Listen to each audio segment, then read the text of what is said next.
Maayong buntag or maayong adlaw.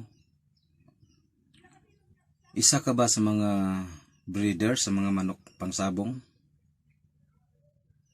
Or ipiktado ka ba aning COVID-19 nga nahitabo karon sa atong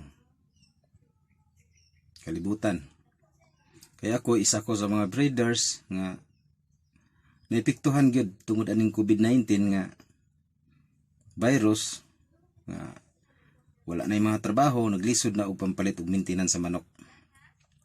So tungod aning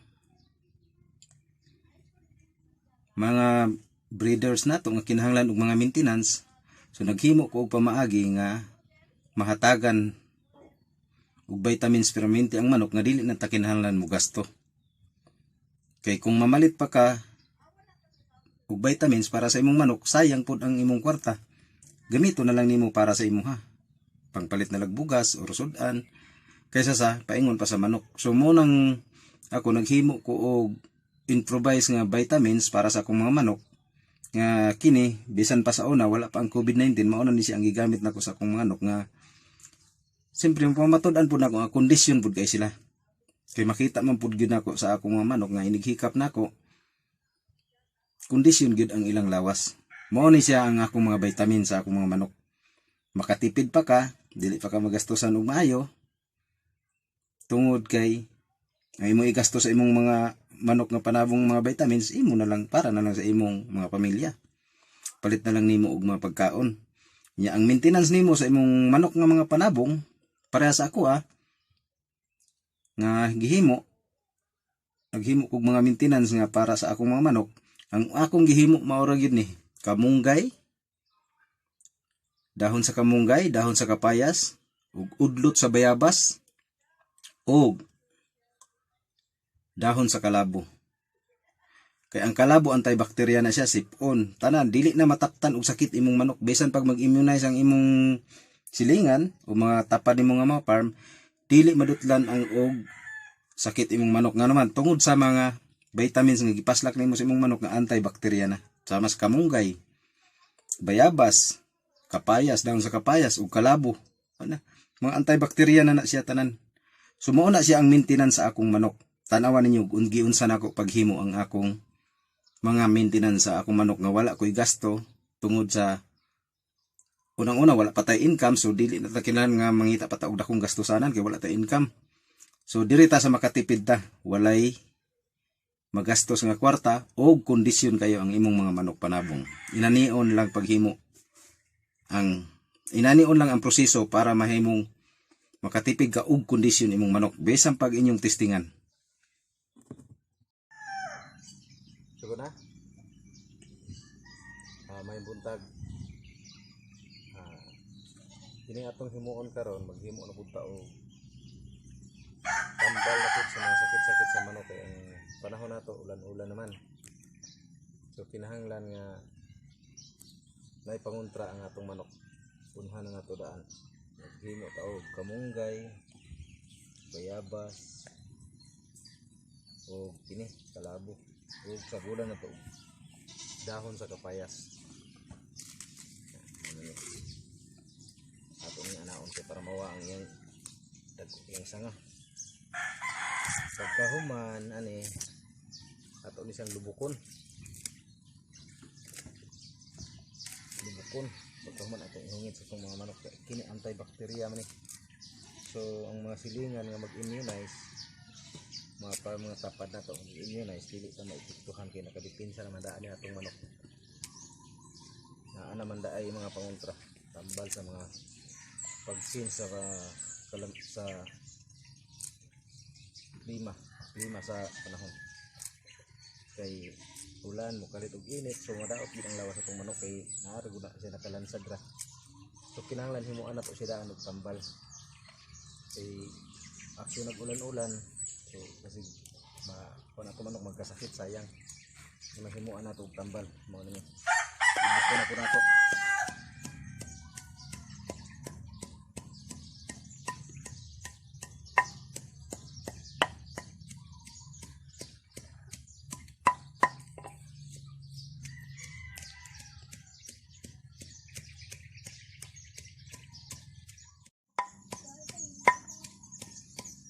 Kina?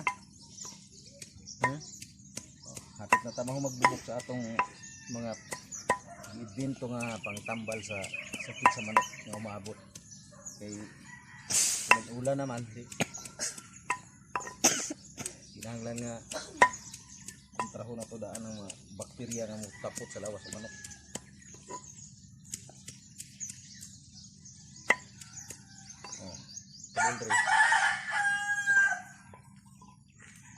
Okay na, mauna ni siya ang atong ipakaon sa atong manok. May bayabas, kalabo, dahon sa kapayas, kamunggay. So ulian magani ang sakit sa tao ani. Manok pa ka. Tambal gini kayo sa manok. Pampakusog ni sa iyang immune system. Ta. Adto na tas manok.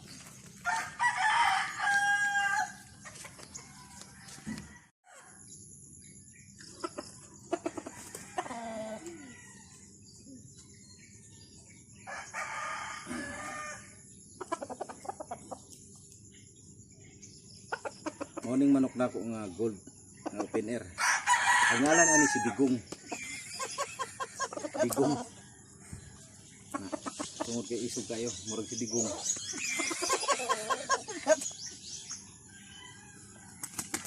Ato ni silang patumaron og para sa mga bakterya.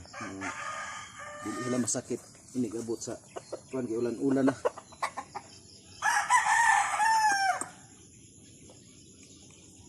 Duha lang gud kapugyot.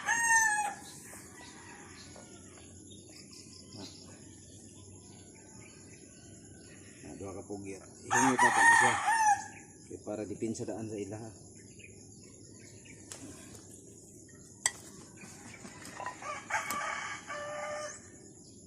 Open air ni siya, si Digong. Gold na green leaves. Tikas.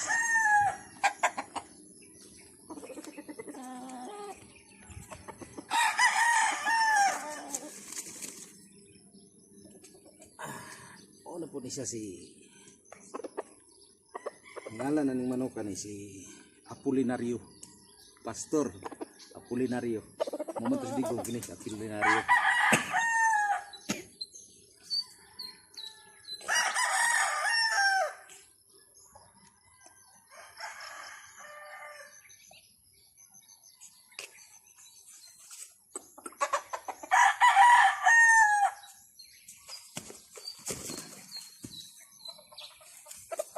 Dali-dali, ipo ang pag-isa. Kaduha ra pud.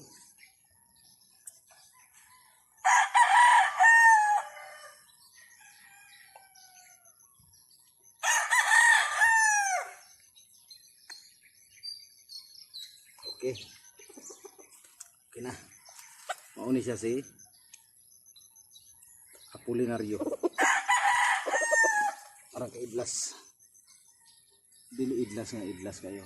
Kuan, idlas kay kondisyon ng lawas. Si Apolinario.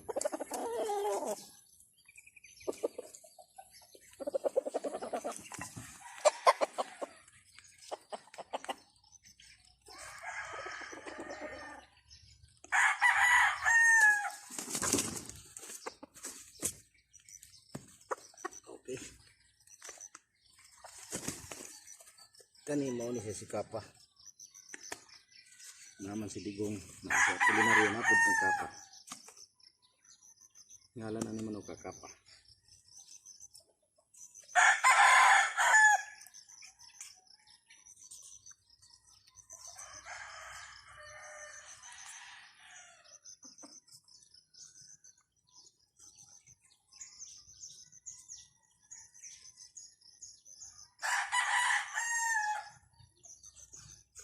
Okay, kedua na. Ini si Kapa.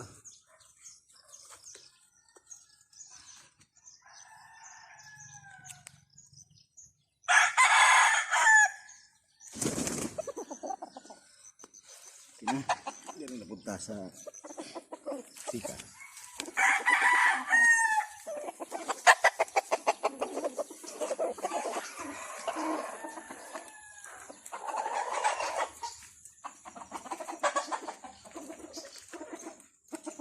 siyempre ang nasidigong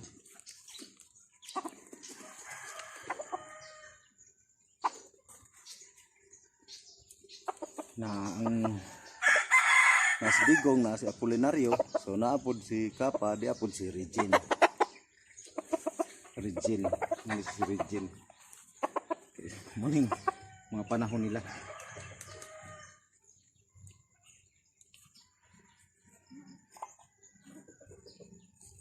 Ato silang pang tagaan og mga tambal dahil ang sasakit nila.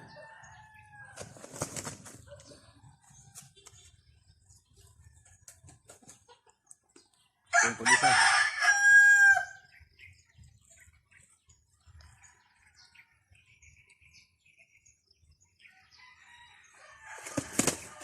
Okay. Mau niya si Regine.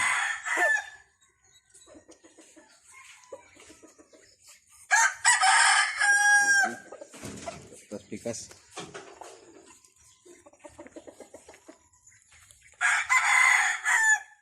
Kan na siyempre kina si Digong na si Apolinario na ang Kapa na ang Regine,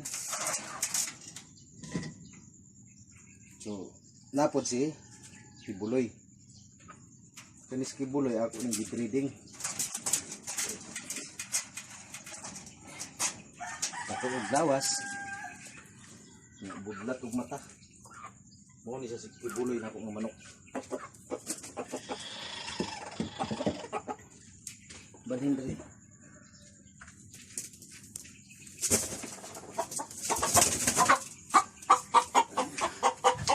mo ni siya si Kibuloy. Nasabot ang imong ano ba?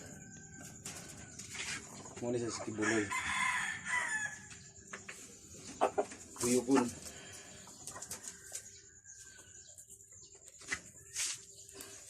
Kibuloy. Yan lang ni Sir Kibuloy kay grabe ka isog. Hindi maka silbi siya hatong mga kalaban niya. Kay pastor man Kibuloy.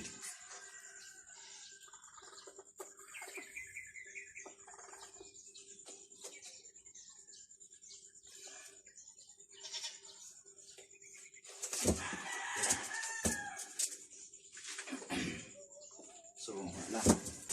Pag iniyo na isang mga silingan, okay na. Dili na di sila maunsa. Okay. Na naman sila protekto daan nga antibacteria na. Okay, maura. Salamat.